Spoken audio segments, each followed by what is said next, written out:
Imagine a single message, hidden in code, that could ignite a global superpower into the deadliest war the world had ever seen. In the frozen January of 1917, as Europe bled in the trenches of World War I, a secret telegram slipped through the wires, one that promised alliances, betrayal, and the redrawing of borders.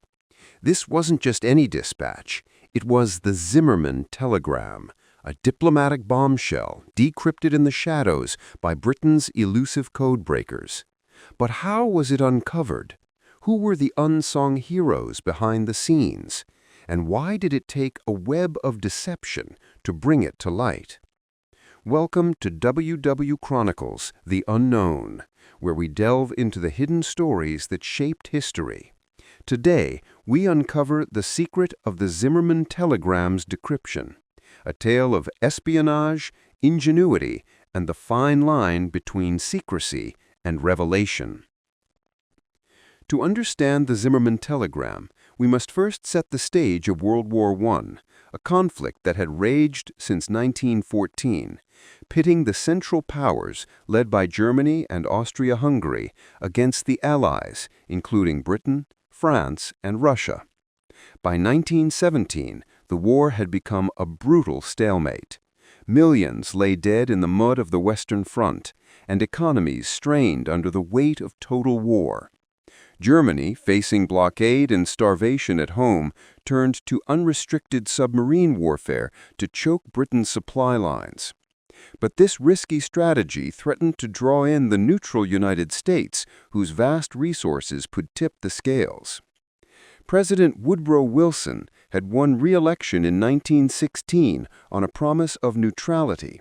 "He kept us out of war," his slogan boasted. Yet German U-boats had already sunk American ships, like the Lusitania in 1915, killing 128 U.S. citizens and stirring anti-German sentiment. Germany knew resuming full submarine attacks on February 1, 1917, might force America's hand. Enter Arthur Zimmermann, Germany's foreign secretary, a shrewd diplomat with a bold, desperate plan to keep the U.S. occupied elsewhere. On January 16, 1917, Zimmermann penned a telegram to Heinrich von Eckhardt, the German ambassador in Mexico. The message was explosive. "We intend to begin on the 1st of February unrestricted submarine warfare. We shall endeavor, in spite of this, to keep the United States of America neutral. In the event of this not succeeding, we make Mexico a proposal of alliance on the following basis: make war together, make peace together, generous financial support, and an understanding on our part that Mexico is to reconquer the lost territory in Texas, New Mexico, and Arizona." Zimmermann even suggested inviting Japan, another potential ally, to join the fray. The goal? Distract the U.S. with a border war, slowing their aid to Europe. But Mexico, weakened by revolution and wary of U.S. power, was an unlikely partner. Still, the proposal exploited tensions from the Mexican-American War of 1846 to 1848, where Mexico had ceded vast territories. If leaked, this could outrage Americans, painting Germany as a scheming aggressor plotting to carve up their homeland. How did this secret message travel? Germany had lost direct cable access early in the war. On August 5, 1914, the British cable ship Alert severed Germany's 5 transatlantic cables in the English Channel, followed by others to neutral countries like Sweden and the U.S. Zimmermann's telegram took a circuitous path, from Berlin to Washington via Swedish cables, then to the German embassy, and finally forwarded to Mexico City. Unbeknownst to Germany, Britain had tapped these lines. Enter Room 40, the Admiralty's top-secret cryptanalysis unit hidden in the Old Building in Whitehall, London. This wasn't a glamorous spy lair. It was a cramped office on the first floor, room 40, where bowler-hatted civilians and naval officers pored over intercepts. Formed in October 1914, Room 40 was the brainchild of Rear Admiral Henry Oliver, Director of Naval Intelligence, who recruited Sir Alfred Ewing, a physics professor and cipher enthusiast, to lead it.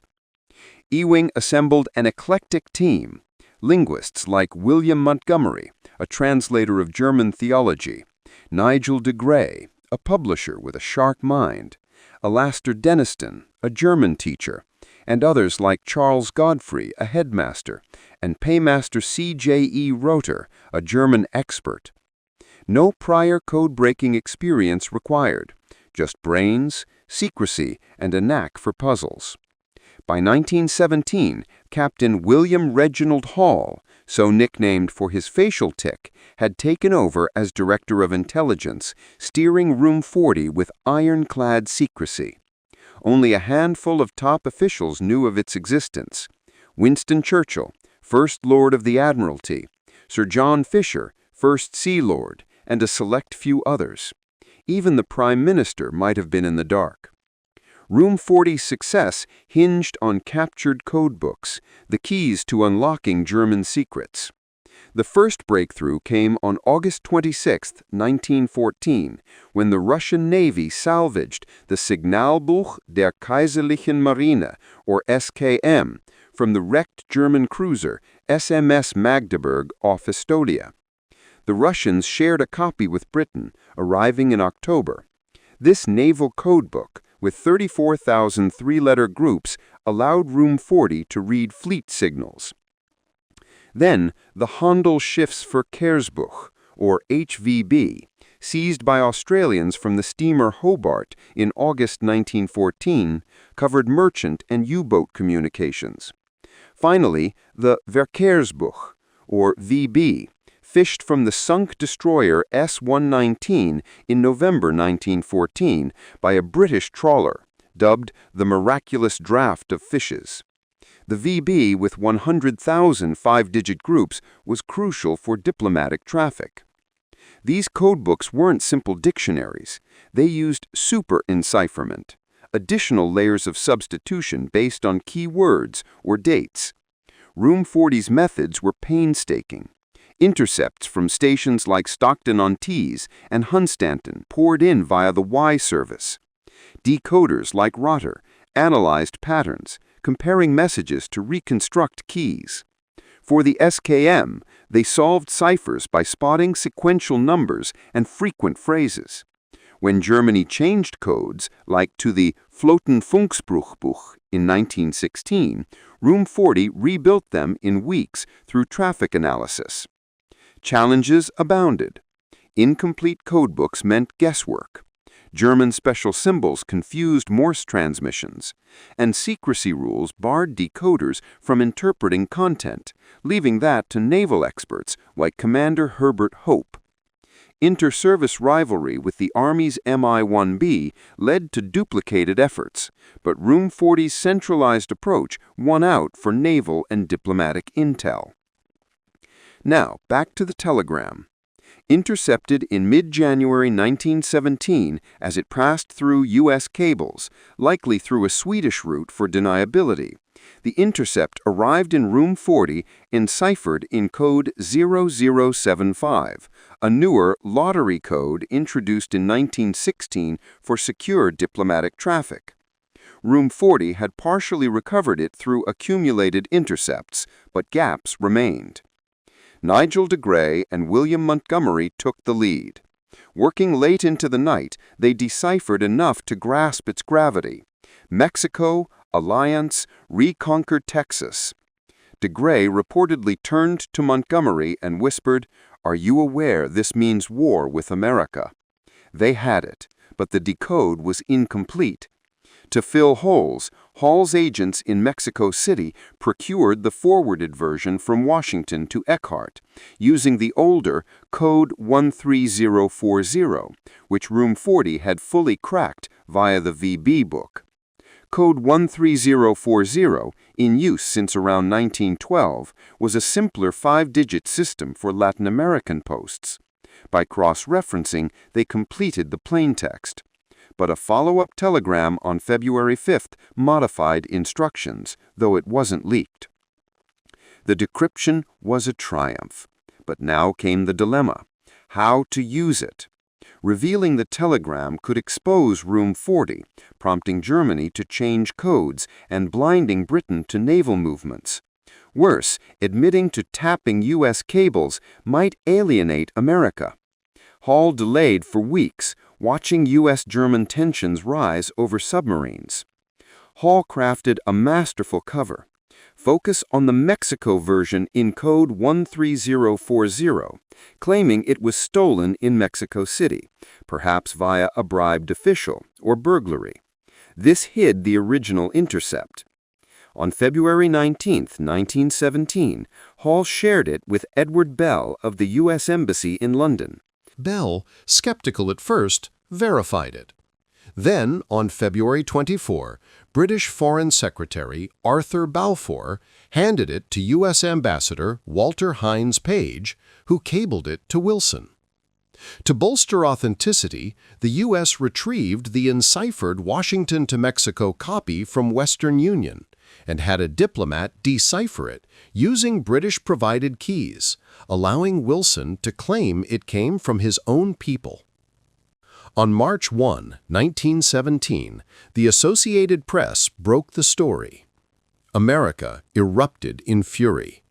Isolationists cried forgery, but on March 3, or 29 in some accounts, Zimmermann admitted in the Reichstag, "I cannot deny it. It is true."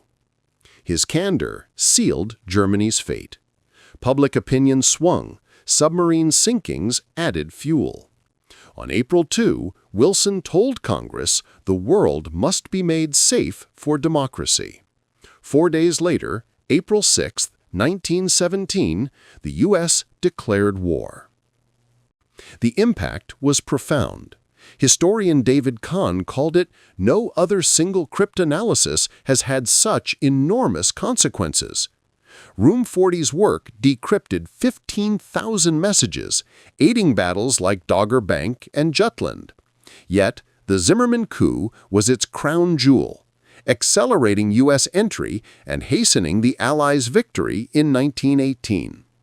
Germany's investigation blamed treason, not code-breaking, preserving Room 40's secret. Post-war, Room 40 evolved into the Government Code and Cipher School, precursor to Bletchley Park and GCHQ. The Zimmermann telegram remains a masterclass in intelligence, a hidden operation that reshaped the 20th century. Yet mysteries linger: the exact source of some codebooks, the full extent of U.S. knowledge.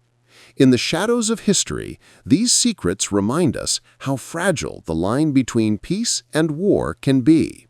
If you enjoyed this dive into the unknown, hit subscribe for more untold stories from WW1, WW2, and beyond.